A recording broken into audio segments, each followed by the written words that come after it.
Bom dia oficial para a turma 42. Vamos dar início à nossa 7ª aula da disciplina de saúde da mulher.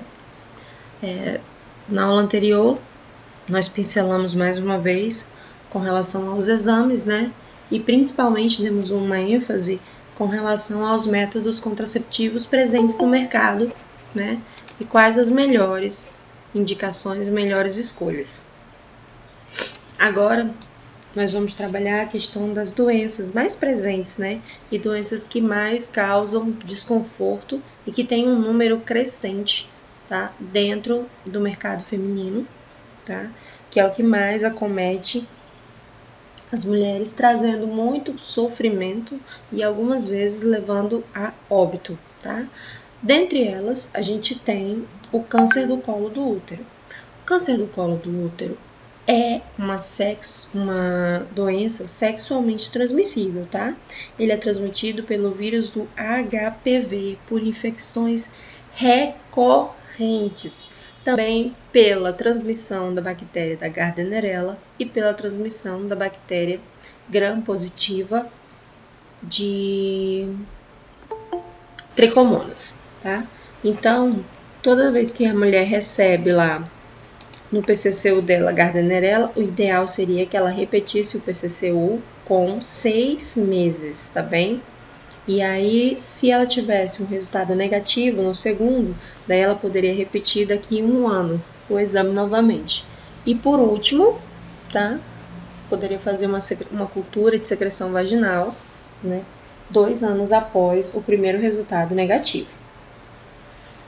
O que acontece? Essas infecções, elas deixam o colo do útero propenso a desenvolver uma proliferação exacerbada de novas células, porque fica ali a bactéria se proliferando, causando uma infecção, e fica ali o organismo tentando se defender da ação daquela bactéria, né, prevenindo ali e revestindo o colo uterino. Então, é muito comum, quando a gente faz uma colposcopia, né, que a gente observa o colo uterino, nós observamos várias manchinhas. Daí a gente vai lá e joga em cima um corante, o azul de metileno. Se essas manchas ficarem esbranquiçadas, né, a gente sabe que é por uma infecção fúngica ou uma infecção bacteriana. Então, nós tratamos essa mulher com algumas medicações, pode ser de uso sistêmico ou de uso local, aí com os cremes vaginais, com os óvulos, que são muito utilizados, né? Com os óleos essenciais agora que estão crescendo bastante no mercado.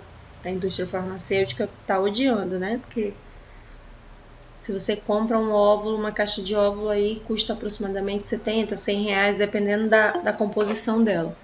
Um óleo essencial, você paga aí na marca mais cara, aproximadamente 100 reais, e tem o mesmo benefício, né? A diferença é que você não tem contraindicação com relação a esse tipo de tratamento.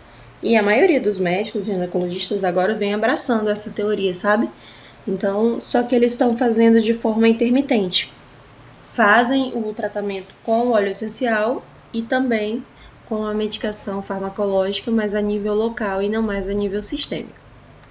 No geral, tá? Câncer do colo do útero é causado por uma infecção recorrente ao longo da vida, principalmente pela persistência da infecção do HPV.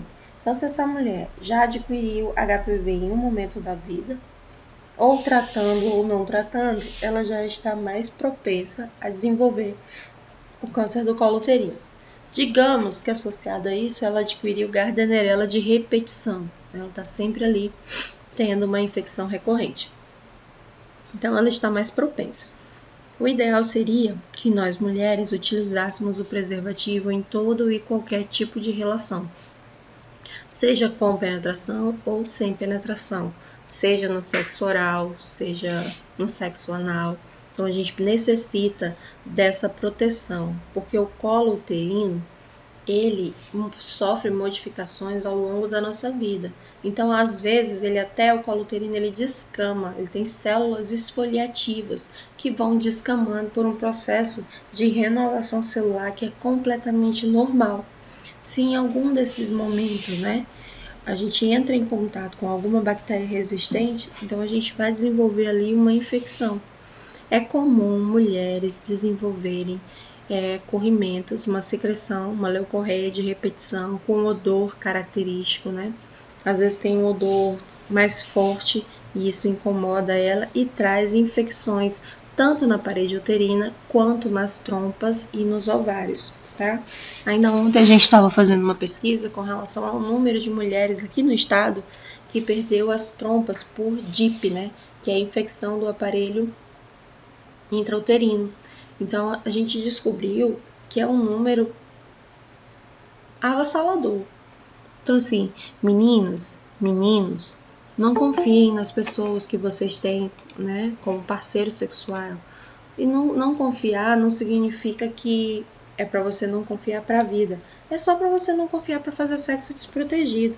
Porque, às vezes, nem o parceiro sabe que tem alguma patologia, né? Principalmente um homem. O homem, ele é só hospedeiro, ele não desenvolve. Ele hospeda e deposita na casinha, né? E a casinha da mulher, às vezes não tem condições de receber, né? A parede vaginal não tem condições de receber aquela carga com bactéria e aí a mulher desenvolve e o rapaz não. Então é sempre assim, meninas, vocês sabendo que o problema vai ficar com vocês, exijam o uso do preservativo, tá? Porque o exame Papa Nicolau, ele apresenta pra gente se temos câncer, mas no colo uterino e não na parede uterina, tá? Então a gente tem que ficar atento, fazer o PCC uma vez ao ano. Se tiver uma infecção por Gardnerella ou por tricomonas, repete esse exame 6 meses depois, tá? Após o tratamento.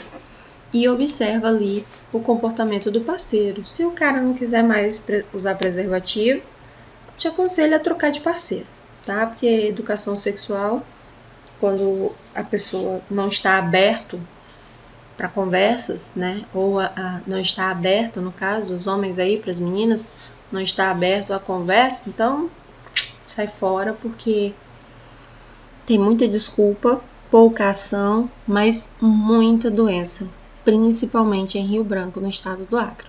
Quando vocês estiverem em estágio, vocês não vão acreditar, as doenças não têm cara, tá? Vocês não vão acreditar no estilo de pessoas que vão até a gente para que nós possamos fazer as medicações, tá? A doença recorde é o sífilis, mas tem muito HPV aí no estado do Acre, muito.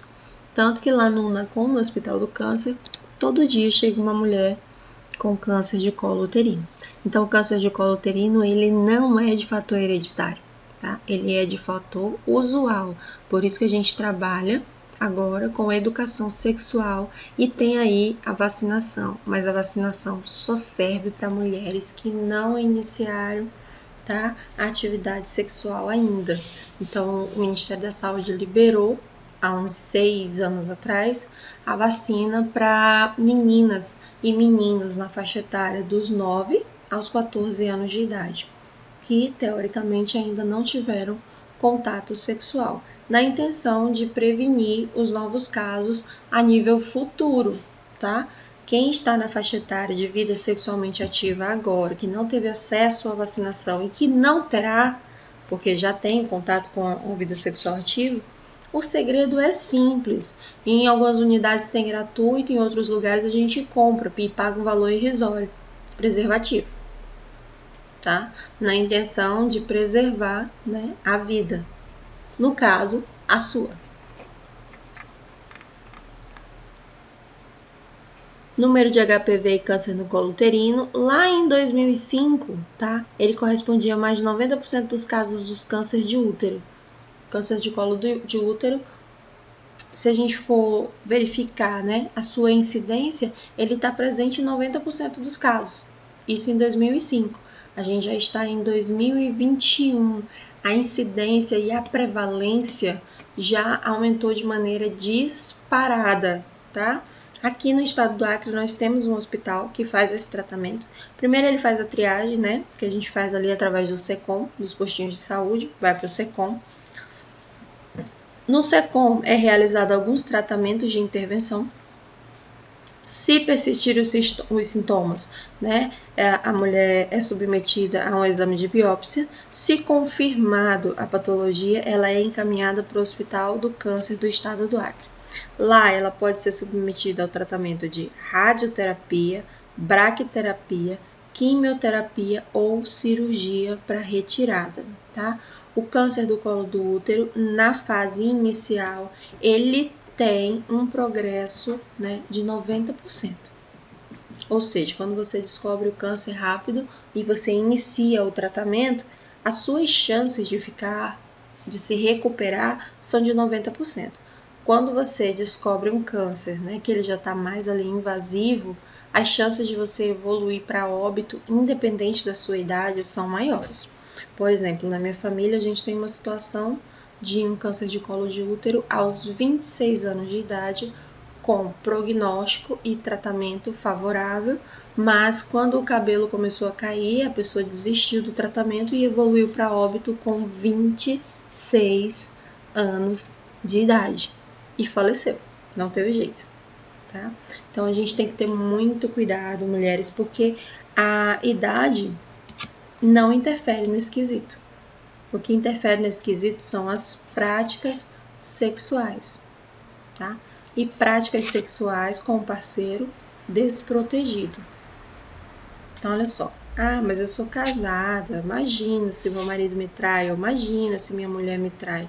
Aqui não é essa a questão. Aqui é a questão de saúde, bem-estar físico, mental, social. É de sua responsabilidade ter o cuidado mínimo com você, tá? E o cuidado mínimo é a utilização do preservativo.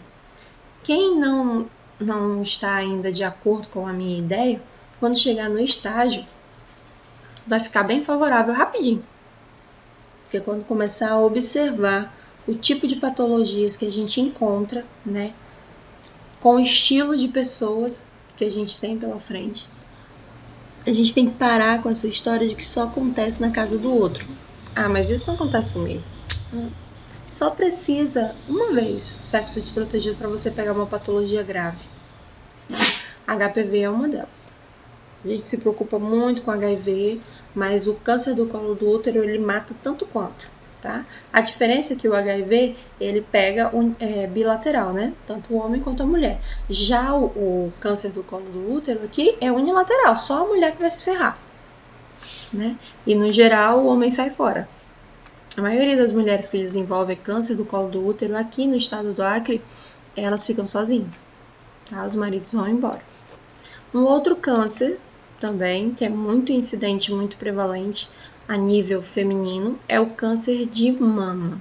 Porém, macharada, vocês também desenvolvem câncer de mama, tá? Vocês também têm glândula mamária.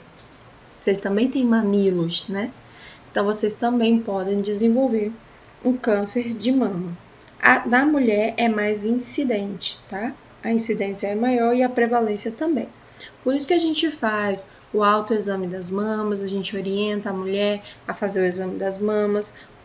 A partir dos 40 anos de idade, a gente indica, né, que ela faça uma mamografia ou uma ultrassom.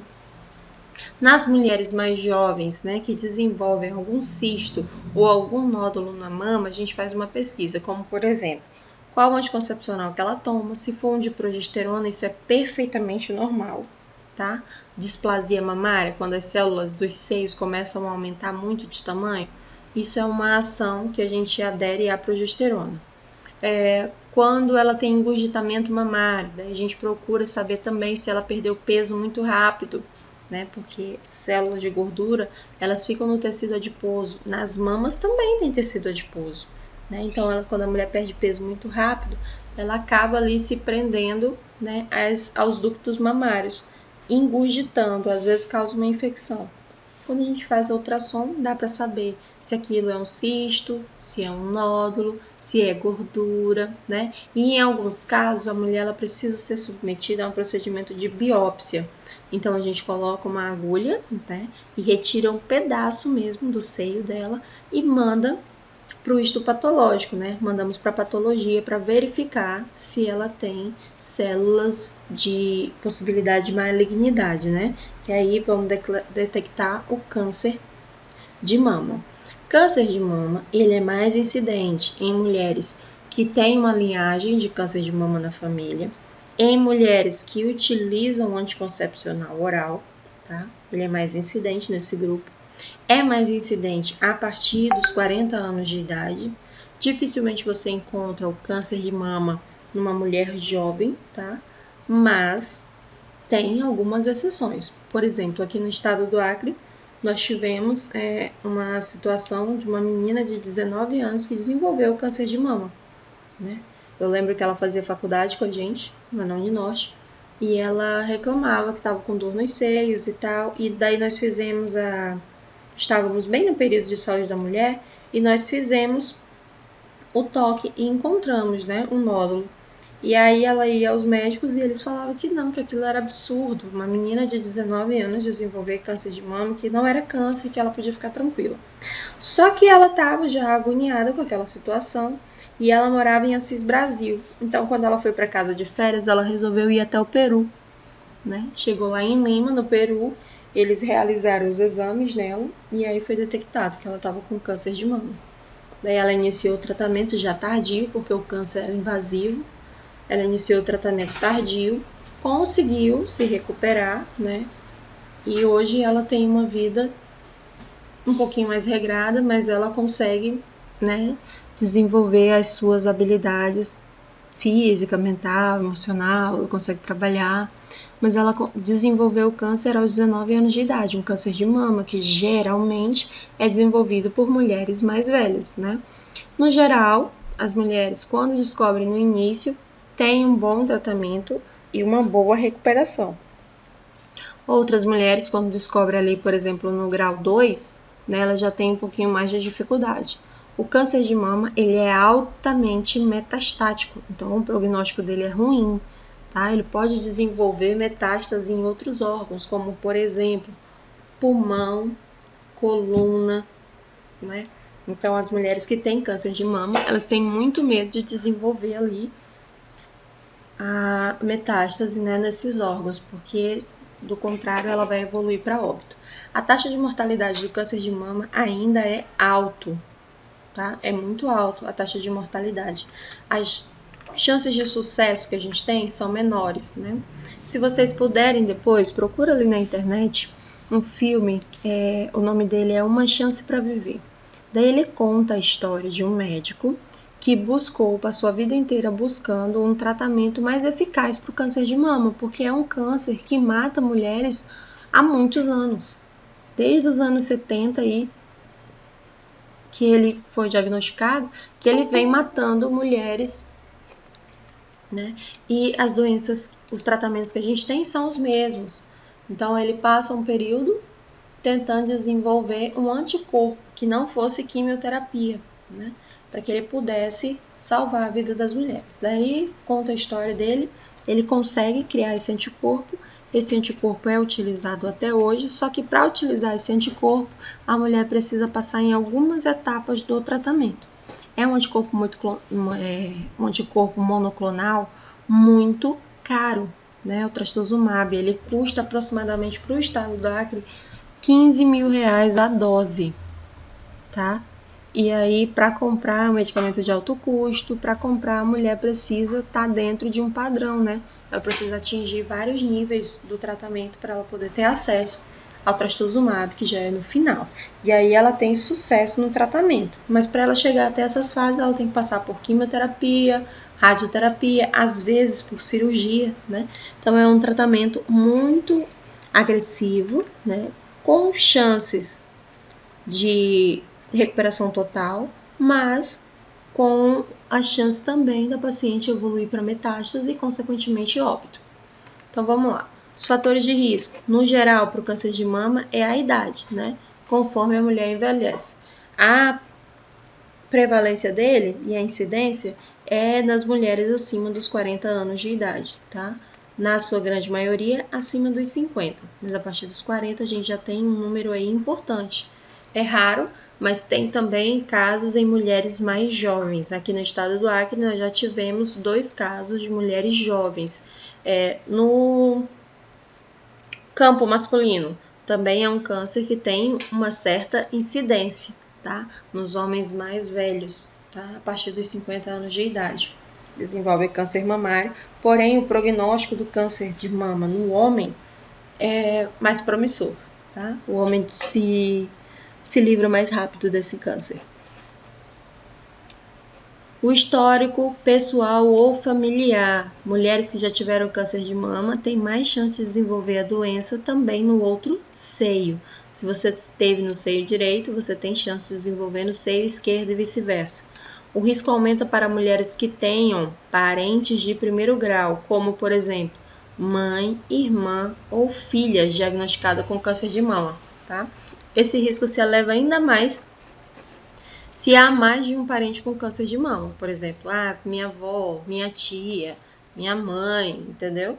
Aí aumenta porque está na linhagem genética dessa família. Quando a mulher tem uma longa história menstrual, mulheres que iniciam a menstruação aqui antes dos 12 anos e têm a menopausa após os 55 estão sujeitas a maior risco, porque passou muito tempo ali tendo a descarga hormonal, né, mensal. Aumentando a mama pela ação da progesterona, diminuindo a mama pela ação da progesterona. E assim vai, né? Mulheres que são obesas, tá? As que não engravidaram ou que tiveram ou que engravidaram de maneira tardia, né? Mulheres que engravidam após os 35 anos de idade pela primeira vez. A gente brinca que é uma gesta idosa, né? Vem no cartãozinho dela, classifica ela como gestante idosa, porque ela já está idosa para a idade gestacional, tá? E aí ela pode sim desenvolver, né, alguma patologia, e uma delas, e a mais grave de todas, é o câncer de mama, tá bem? Então, se essa mulher amamenta antes dos 35 anos de idade, a chance dela desenvolver um câncer de mama é menor. Se ela começa ali a produção a partir dos 35 anos de idade, ela está mais propensa. Obesidade também é um fator de risco, tá? Porque toda gordura armazena hormônio feminino e aumenta o risco de aparecimento do câncer de mama. Mutação genética, né? Algumas mutações de alguns genes que a gente tem na corrente sanguínea, quando a gente entra em contato com alguma outra patologia, eles podem fazer uma mutação genética e isso aumenta as chances da gente desenvolver o câncer de mama. A doença benigna na mama é uma condição mais anormal, mas ela não é cancerosa e tem outros fatores de risco, tá? Mas ela dificilmente é encontrada. Quando a mulher desenvolve câncer de mama, que ela faz a biópsia, no geral, né, as células são malignas, apresentam malignidade. Mas tem algumas pessoas que desenvolvem a doença na forma benigna, o que não é muito comum, tá? Uso de hormônio exógeno, anticoncepcionais ou reposição hormonal também aumenta o risco da mulher desenvolver o câncer de mama. Prevenção, o autoexame das mamas, tá? Fazer o exame no seio todo mês, o exame no seio deve ser mensal, né? Então a gente observa o aspecto do seio, né? Espreme ali o mamilo para observar se sai alguma secreção, se você não está grávida, não está gestando ou amamentando, sair secreção não é normal, então já é um fator aí que indica, né, a normalidade. Deixei aqui, ó, o passo a passo do autoexame para as meninas, tá? Observarem depois e fazerem aí, começar a se tocar em casa, se tocar em todos os sentidos, viu, galera? Se tocar com relação ao uso do preservativo, independente da utilização do método anticoncepcional, e se tocar em relação à saúde íntima, tá? E a se colocar em primeiro lugar dentro de um relacionamento. Vocês não fazem ideia do que a gente escuta, tá? Dentro dos consultórios. E a mulher traz para ela essa culpa, né? Do fato de não ter dado certo ou de não estar dando certo. Sinais de alerta. Muito tumor de mama não apresentam qualquer sintoma. É importante que a mulher esteja familiarizada com a aparência, com as sensações, com as formas e com as texturas das suas próprias mamas para detectar qualquer alteração. Isso aqui é interessante. Eu tenho uma amiga que trabalhou a vida inteira num setor do estado em que marcava exame, né? Ela fazia marcação dos exames para as mulheres que tinham câncer. E aí, o nome desse setor é SADT. E aí eu trabalhava no Hospital do Câncer, então eu sempre levava muito pedido de exame, né, das mulheres, e ela marcava todos. Daí um dia ela falou assim pra mim, ela falou assim, amiga, meu marido disse que o meu seio tá diferente. Você acha que o meu seio tá diferente? Eu olhei pra ela e falei, mas como, mulher? Eu nunca vi teu seio. Teu marido tem propriedade pra falar no assunto, né? Ele conhece teu seio. Ela falou assim, mas eu olho e eu não vejo que tá diferente. Aí ela disse assim, mas ele quer que eu faça o exame porque ele disse que tá diferente. Tem um maior que o outro, tá muito diferente. Daí a gente conversou, eu encorajei ela a fazer o exame, porque ela tava com medo, na verdade. Eu acho até que ela já tinha percebido a diferença, mas não queria aceitar. Daí ela fez o exame e descobriu um câncer invasivo metastático grau 4. Né? Ela tratou por 3 anos, mas infelizmente evoluiu para óbito. E assim, teoricamente ela não percebeu, quem percebeu foi uma outra pessoa. Né? Uma outra pessoa que já estava ali com ela há muito tempo e acabou percebendo que a mama dela estava diferente. Né? Então, quando a mulher está familiarizada com o seu corpo, com a textura da sua mama, né? Com o tamanho, fica mais fácil dela observar. Porque o câncer de mama, na sua grande maioria, ele é uma doença silenciosa, tá? Câncer não dói. Quando o câncer começa a provocar dores no organismo, ele já está completamente disseminado, tá? No início, ele não dói. No máximo que a mulher percebe aí é um aumento da glândula mamária e às vezes ela tem um desconforto, né? Ela sente um desconforto aqui, dependendo do modelo do sutiã, um desconforto ali. Meninas, eu queria falar para vocês que aquele sutiã que tem aquela haste de sustentação, tá? Ele também pode desenvolver ali algum crescimento de células, tá? Não tá ligado ao crescimento de células malignas, mas ele pode desenvolver, porque ele aperta a mama. Em alguns casos que a mama é muito grande, ele acaba apertando a mama e aquela hastezinha, ela entra, né? Se você observar e depois que você tira o sutiã, tem lá uma marcazinha, tem uma escara, uma úlcera por pressão, né? Tem uma ulceração. Aquilo ali, ó, repetido várias vezes, né? Pode ali desenvolver o aumento das células. Uma outra doença que afeta, né, várias mulheres é a endometriose. A endometriose, ela é uma infecção do endométrio, tá? Causando aí ou estando ligada diretamente à esterilidade feminina. Ela é uma doença, tá, que aumenta as células da camada do útero, da última camada, que é a camada endometrial, dificultando assim que a mulher consiga ovular. Tá? No geral, as mulheres apresentam cólicas absurdas, elas têm muitas dores. Tá?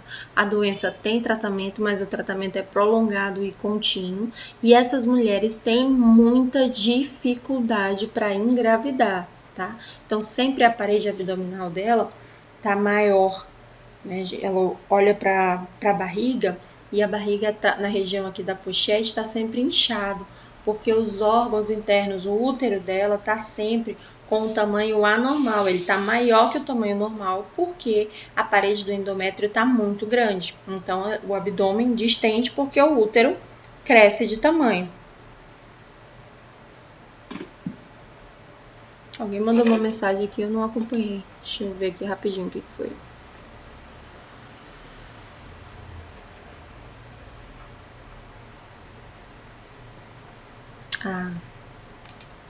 Mas vai estar gravada, Catiane. Vai dar certo. Então é isso. A endometriose ela vai aumentar as células, tá, da camada do endométrio. Isso vai provocar dor na mulher, desconforto, tá? Dilatação da parede abdominal, porque o útero aumentou de tamanho, então o abdômen dela cresce também, né? Algumas mulheres desenvolvem até o abdômen gravídico, como se ela apresentasse ali uma gestação de 20 semanas, que é aproximadamente 4 meses e meio. Distende bastante. Algumas mulheres têm sangramento excessivo, tá? Essa doença não é maligna, não apresenta malignidade, porém ela deixa o útero mais favorável para outras infecções. Então, depois da endometriose, a mulher está mais propensa para o câncer do colo do útero ou câncer, né, ali do aparelho uterino como um todo. Então, é ideal que a gente faça, né, um exame, a mulher que tem endometriose, que ela tenha um acompanhamento médico e que ela abrace o tratamento, porque do contrário ela vai ficar tendo dores absurdas, né? Algumas mulheres optam pela retirada do órgão, né? Eu sempre opto pelo tratamento. Então vamos lá, sinais e sintomas. Dor pélvica crônica, tá? Não é uma cólica normal, meninas, é uma cólica desumana. Dispareúnia, tá? Que é quando a gente tem um crescimento da parede uterina, da parede abdominal também. Disquesia, o crescimento da parede abdominal. Sangramento antes da menstruação, antes do período menstrual. Aborto espontâneo e principalmente o risco de infertilidade. Então, olha aqui, ó. O diagnóstico deve ser feito com base nos sinais e sintomas, histórico clínico, exame ginecológico e ultrassonografia, podendo também se estender para laparoscopia, que é uma cirurgia exploradora, tá? Tratamento: cauterização, fulguração a laser, tá? Quando a gente retira a camada, os epitélios a laser, drenagem e ressecção das células endometriais.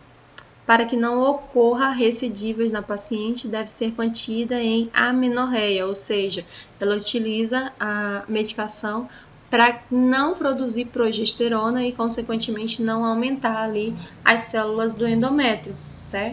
Para não ocorrer extravasamento de sangue na cavidade abdominal, como, por exemplo, a gente tem uma menopausa e os sintomas, né, da doença vão regredir. Então, a gente coloca essa mulher em amenorreia. Por isso que ela tem, Dionara, a DIP deixa, eu não vi sua pergunta antes, a DIP ela deixa a mulher mais propensa sim para desenvolver o câncer do colo uterino, tá? Principalmente se essa DIP for uma Gardnerella. Então essa mulher ela tem que ficar repetindo os exames a cada 6 meses e fazer o tratamento e começar a utilizar preservativo, do contrário ela vai se reinfectar, vai se recontaminar. Professora, Oi. Uma vez eu fui com a ginecologista e ela falou que a maioria das mulheres terão DIP. Ela disse que era comum, aí por isso que eu fiquei assim, pensando, será que é normal você desenvolver uma inflamação pélvica?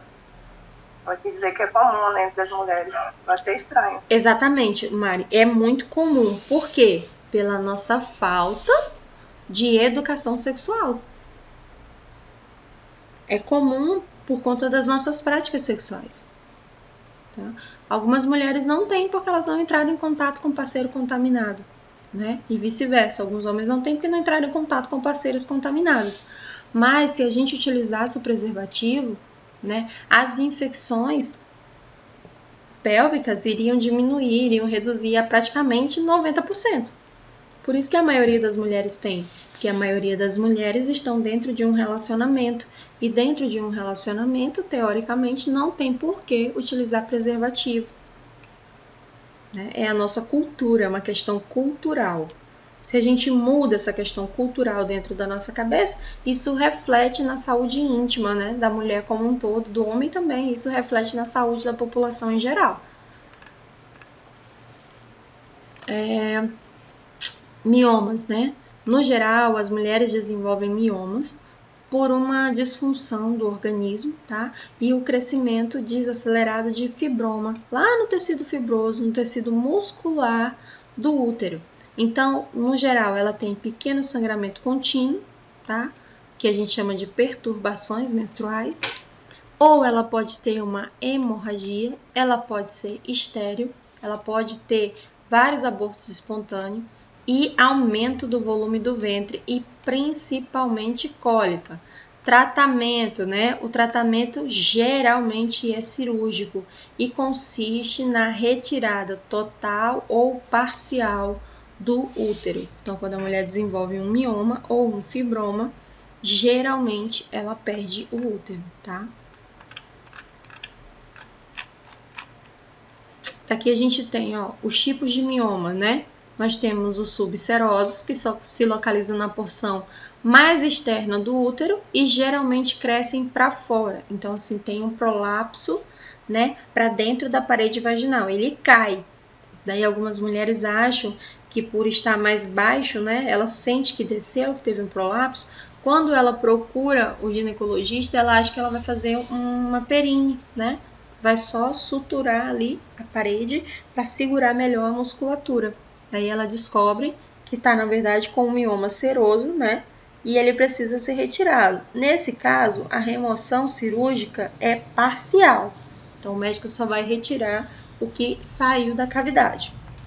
Nós temos os intratumorais, que eles vão crescer na parede interna do útero e vão se expandir, fazendo com que o útero aumente o seu tamanho normal, e é a forma mais comumente encontrada, tá? Vai provocar um intenso fluxo menstrual, uma dor pélvica e principalmente uma sensação de peso, tá? Porque ele vai aumentar o tamanho dele. Por isso que antes, né, antes dos exames ultrassônicos, ele era muito confundido com gestação, porque ele trazia ali os mesmos sintomas, tá? Algumas mulheres não tinham um sangramento, né, um aumento no fluxo menstrual, então ela acabava confundindo com gravidez, tá?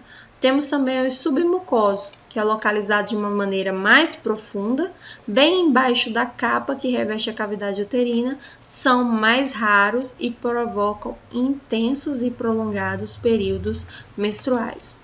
Os submucosos aqui, ó, dificilmente a gente encontra. O mais comum, principalmente no Brasil e no estado do Acre, são os intramurais, tá? Que ficam dentro da parede uterina, sendo facilmente confundido, né, com um feto fazendo ali a sua alimentação. Então, ele se alimenta de todos os nutrientes que vão para a parede do útero, né, como se fosse um feto se desenvolvendo. Por isso que ele cresce. Quanto mais tempo a mulher passa para buscar o serviço de atendimento, mais complicações ela tem, né, de acordo com a doença. Então, no geral, era isso que a gente tinha para tratar com vocês.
Mais alguém?